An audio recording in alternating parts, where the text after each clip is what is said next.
Assalamualaikum warahmatullahi wabarakatuh. Bismillahirrahmanirrahim. Dalam kesempatan kali ini kita akan membahas tentang sebuah permasalahan, mengkupas tuntas permasalahan wudu.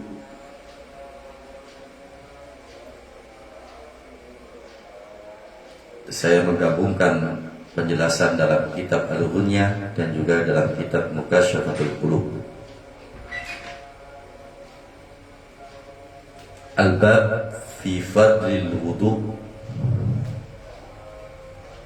Bab ini menjelaskan tentang permasalahan di dalam wudu. Sebagaimana kita ketahui bahwasanya wudu artinya adalah cahaya. Ketika seorang muslim benar-benar melaksanakan wudu sesuai dengan apa yang dianjurkan oleh Rasulullah SAW, maka akan timbul sebuah wajah yang bercahaya. Dan juga tidak hanya wajahnya yang bercahaya, tetapi perilakunya pun menggunakan cahaya, artinya menggunakan akhlakul karimah. Oleh karena itu, pada pembahasan kali ini kita lebih fokus terhadap permasalahan tentang wudu dan seputar fadilahnya. Qala Rasulullah sallallahu alaihi wasallam, man tawadda al-wudu'a fa ahsin al-wudu'a wa shalla rak'ataini lam yuhaddatha nafsahu fihima bi syai'in min ad-dunya kharaja min dunubihi kayawmin waladat ummuh. Rasulullah sallallahu alaihi wasallam bersabda, barang siapa yang melaksanakan wudu, fa'ahsin al-wudu'a,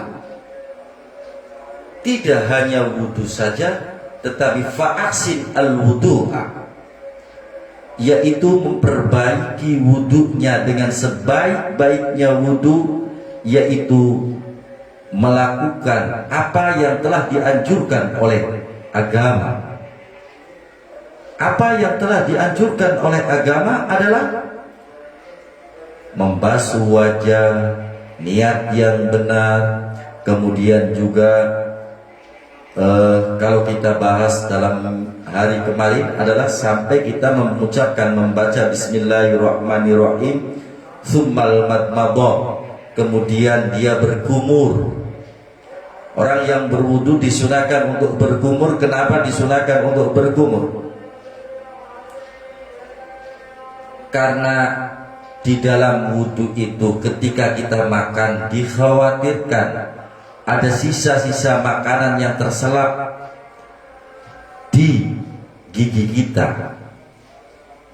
Ketika kita sholat, kemudian makanan yang terselap tersebut itu jatuh, kemudian jatuh ke mulut kita, kemudian mulut kita menelannya, maka dengan tidak sengaja kita membatalkan sholat kita.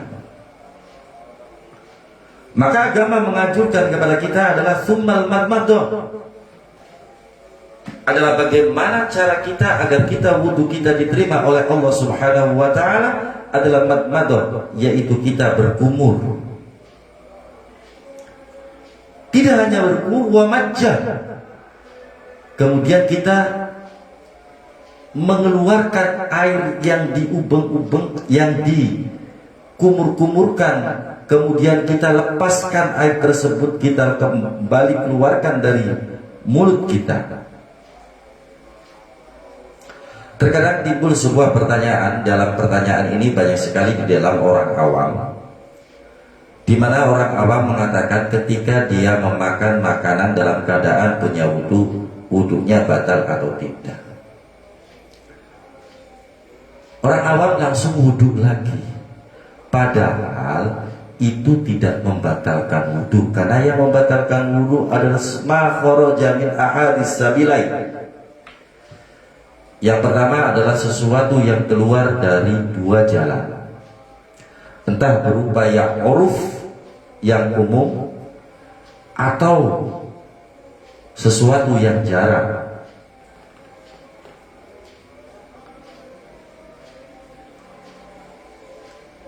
Kemudian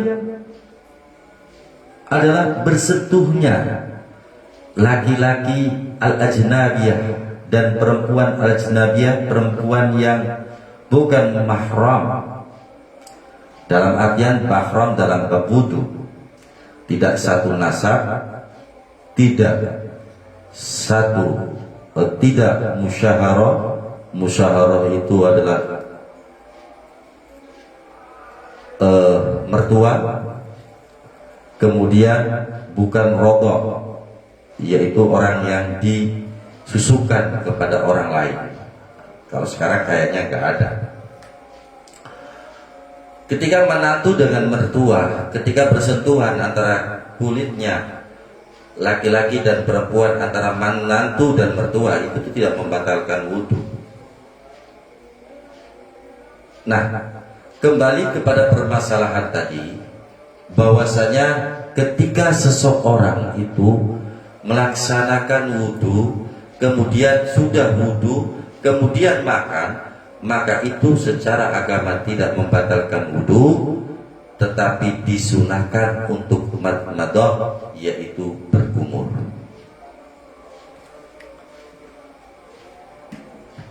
Kemudian yang kedua adalah al-iktisar. Apa yang dikatakan iktisar? Yang dikatakan iktisar dan iktisar yaitu menghirup air ke dalam hidung, dan iktisar mengeluarkan lagi. Kenapa disunahkan seperti ini? Karena disunahkan seperti ini adalah untuk menghilangkan kotoran-kotoran yang berada di dalam hidung kita. Orang yang wudhunya itu suka iktisar dan iktisar, insya Allah terbebas dari segala penyakit flu. Kenapa? Karena pada hakikatnya orang yang flu itu adalah ada kotoran-kotoran yang berada di dalam hidungnya. Ketika seorang itu kotorannya banyak di dalam hidungnya, maka akan mengakibatkan flu. Islam jauh-jauh hari menganjurkan kepada kita agar kita di dalam berwudu menggunakan intisyak dan intisar. Intisyak dan intisar inilah yang akan menimbulkan badan kita adalah badan yang sehat dan kuat, terbebas dari segala bentuk penyakit yang bersemayam di dalam tubuh kita.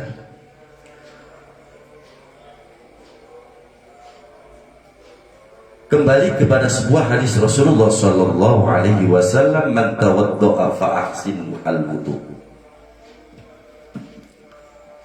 Barang siapa yang berwudu kemudian memperbaiki di dalam wudunya, tidak hanya membasuh wajah, tidak hanya membasuh tangan, tetapi ketika dia wudu adalah dia selalu ingat kepada Allah Subhanahu wa Ta'ala di dalam hatinya. Ketika kita membasuh wajah, maka orang tersebut mengingat Allah Subhanahu wa Ta'ala. Malah di dalam Islam dianjurkan Allahumma bayyid wajhi, ya Allah putihkanlah wajahku. Allahumma bayyid wajhi, ya Allah putihkanlah wajahku. Dalam tanda kutip, putihkan wajahku adalah wajah yang bercahaya, wajah orang-orang yang soleh. Orang yang soleh adalah orang-orang yang hablum minallah wa hablum minan nas. Hubungan baik dengan manusia, hubungan baik dengan Allah Subhanahu wa Ta'ala.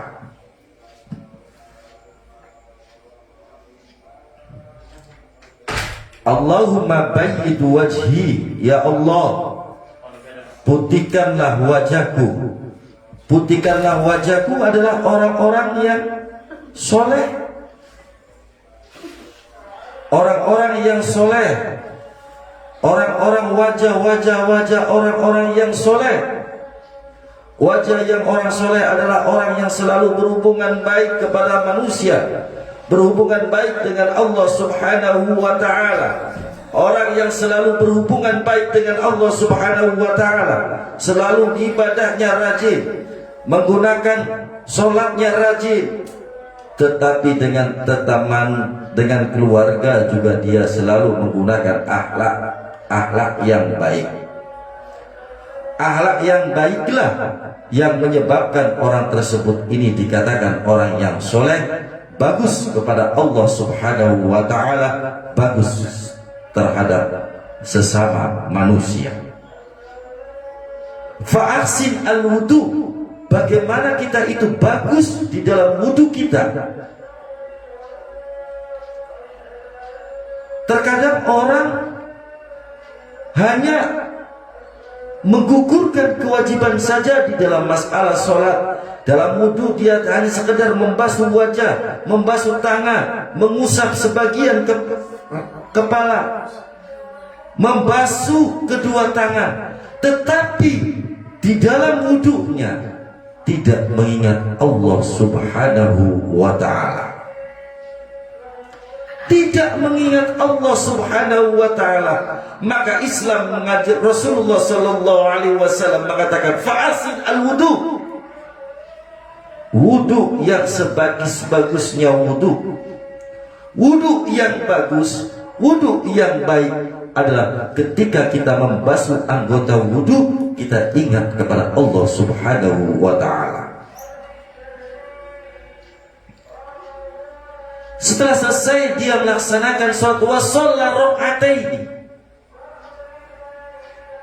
sholat 2 rakaat. Sholat 2 rakaat adalah sholat sunnah wudu, di mana yang pertama kali melaksanakan sholat sunnah wudu adalah sahabat Bilal. Ketika itu sahabat Bilal bin Rabah, setelah dia wudu, dia sholat 2 rakaat, kemudian ditanya oleh Rasulullah, ya Bilal, wahai Bilal, kamu sholat apa? Sholat setelah wudu ya Rasulullah. Dan Rasulullah tersenyum, berarti kita dianjurkan untuk sholat sunnah wudu. Kebanyakan daripada manusia banyak sekali di dalam setelah wudu, ya udah selesai wudu aja, nggak sholat 2 rakaat. Wasolli raka'ataini, sholat 2 rakaat. Sholat 2 rakaat ini dianjurkan ketika kita selesai melaksanakan wudu kita. Kenapa? Ada apa? Oh, ternyata ketika kita benar-benar melaksanakan wudu, dan wudu itu adalah merupakan setelah kita melaksanakan selesai sholat, kemudian kita wudu 2 rakaat, ternyata itu adalah sarana agar ketika kita sholat fardu, agar kita sholat fardu adalah benar-benar yang dianjurkan oleh agama, yaitu sholat yang khusyuk dan khudur. Banyak di antara kita yang mengatakan bahwasanya saya belum mampu untuk khusyuk dan khudur di dalam sholat kita. Ternyata resepnya sangat gampang ketika kita pengen sholat khusyuk dan sholat yang khudur. Apa? Ketika kita wudu, kita mengingat Allah subhanahu wa ta'ala. Ketika kita selesai wudu, kita melaksanakan sholat 2 rakaat.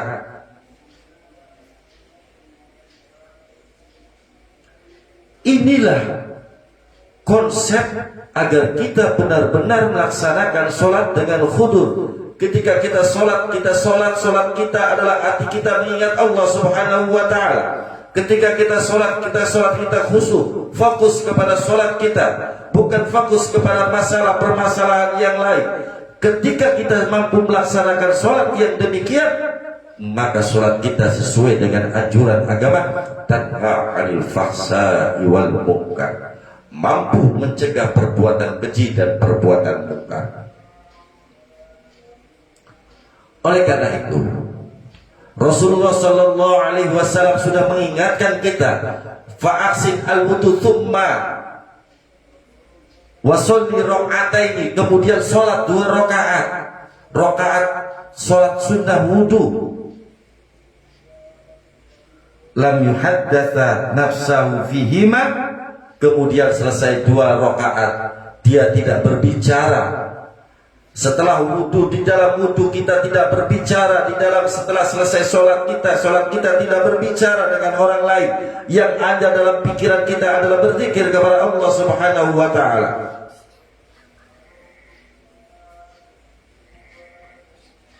Berzikir kepada Allah. Ketika kita selesai wudu, kemudian sholat 2 rakaat, maka yang berada dalam diri kita adalah bagaimana cara kita berzikir kepada Allah Subhanahu wa ta'ala. Ketika kita berzikir mengingat Allah Subhanahu wa ta'ala, maka jaminannya kharaja min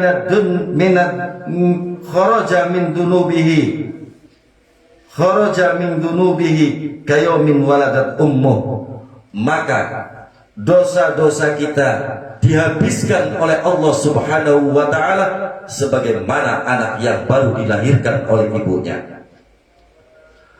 Anak yang baru dilahirkan oleh ibunya adalah dalam keadaan putih bersih, tanpa tercampur noda, tanpa tercampur dosa. Oleh karena itu, ketika kita pengen dosa-dosa kita dihapus oleh Allah Subhanahu wa ta'ala, ingatlah terhadap sebuah janji Allah Subhanahu wa ta'ala dalam apa yang dikatakan, apa yang disabdakan oleh Rasulullah sallallahu alaihi wasallam. Di antara kita wudu dan sholat 2 rakaat, kita tidak berbicara masalah keduniaan. Kita tidak berbicara masalah keduniaan. Yang dibicarakan oleh kita adalah bagaimana kita mampu mengingat Allah Subhanahu wa ta'ala, bagaimana kita berzikir, bagaimana kita meminta maaf kepada Allah Subhanahu wa ta'ala. Inilah Islam mengajarkan kepada kita semua bagaimana agar kita wudu kita diterima oleh Allah Subhanahu wa ta'ala. Islam mengajarkan kepada kita bagaimana agar dosa-dosa kita dihapuskan oleh Allah Subhanahu wa ta'ala. Ternyata resepnya sangat gampang, resepnya sangat mudah, yaitu bagaimana wudu kita benar-benar wudu, sholat 2 rakaat, tidak mengatakan tentang permasalahan dunia, maka akan keluarlah dosa-dosa kita dari dalam tubuh kita sebagaimana kita kembali dilahirkan oleh ibu kita. Hadirin yang dimuliakan oleh Allah Subhanahu wa ta'ala. Wa qala sallallahu alaihi wasallam, man dzakarallah inda wudu'ihi taharallahu jasadahu kulluh. Kenapa? Ketika kita wudu harus mengingat Allah Subhanahu wa ta'ala. Barang siapa yang mengingat Allah Subhanahu wa ta'ala inda wudu'ihi, di dalam wudunya, dia ingat Allah Subhanahu wa ta'ala, dia membaca istighfar, dia membaca subhanallah, dia membaca mengingat Allah Subhanahu wa ta'ala, taharallahu jasadahu kullu, maka Allah akan mensucikan segala bentuk jasad-jasad dia. Qarallahu jasadahu kullu. Allah mensucikan jasad beliau dari segala bentuk kotoran-kotoran yang bersemayam di dalam dadanya. Inilah perbedaan orang-orang yang soleh dengan orang-orang yang ghair soleh. Orang yang soleh selalu menumpuk di dalam hatinya bagaimana dia menggunjing orang lain, dia menghasut kepada orang lain, dia ingin menjatuhkan orang lain. Berbagai macam cara ia ingin lakukan agar orang itu jatuh. Tetapi sangat beruntunglah bagi orang-orang yang berwudu, yang wudunya ini mengingat Allah Subhanahu wa ta'ala, karena Allah akan menyelamatkan dari orang-orang yang hasud, dari orang-orang yang dengki, dari orang-orang yang suka menjelek-jelekannya. Taharallahu jasadahu kulluh. Allah akan membersihkan dari segala jasadnya. Allah akan mensucikan orang-orang yang wudu, yang keingat Allah Subhanahu wa ta'ala. Wa man lam yadhkurullah lam yadhkur minhu illa ma asaba al-ma. Barang siapa yang di dalam wudunya tidak mengingat Allah Subhanahu wa ta'ala, dia hanya wudu membasuh wajahnya, dia hanya wudu membasuh kedua telangannya, dia wudu mengusap sebagian rambutnya, dia membasuh wudu membasuh kedua kakinya, tapi hatinya tidak ingat kepada Allah Subhanahu wa ta'ala, maka illa ma asoba minhu, illa ma asobal ma, maka di dalam Allah Subhanahu wa ta'ala lam yadhkur minhu, Allah tidak mensucikan jasadnya kecuali apa yang terkena di dalam airnya saja. Artinya kotoran-kotoran yang dibersihkan oleh orang ketika wudu dengan kedua tangannya, dia mampu membersihkan, hanya mampu membersihkan kedua tangannya saja, hanya mampu membersihkan wajahnya saja, hanya mampu membersihkan kotoran-kotoran yang berada di dalam dada, di dalam kepalanya, hanya mampu membersihkan segala bentuk kotoran-kotoran yang berada di dalam kedua kakinya, tapi tidak mampu membersihkan seluruh yang berada di dalam jasadnya. Kenapa?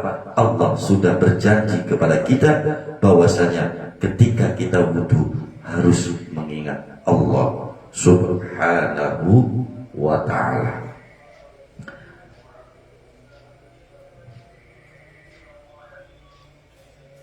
Oleh karena itu, mari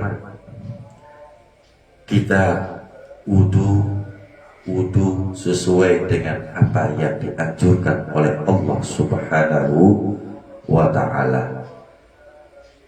Itu saja dalam mengupas tuntas permasalahan wudu dan fadilahnya wudu. Semoga Allah Subhanahu wa ta'ala menjadikan kita orang-orang yang soleh, hubungan bagus, hubungan dengan Allah Subhanahu wa ta'ala, bagus hubungan dengan sesama manusia. Wallahu musta'an ila sabilil huda wal bayan. Wassalamualaikum warahmatullahi wabarakatuh.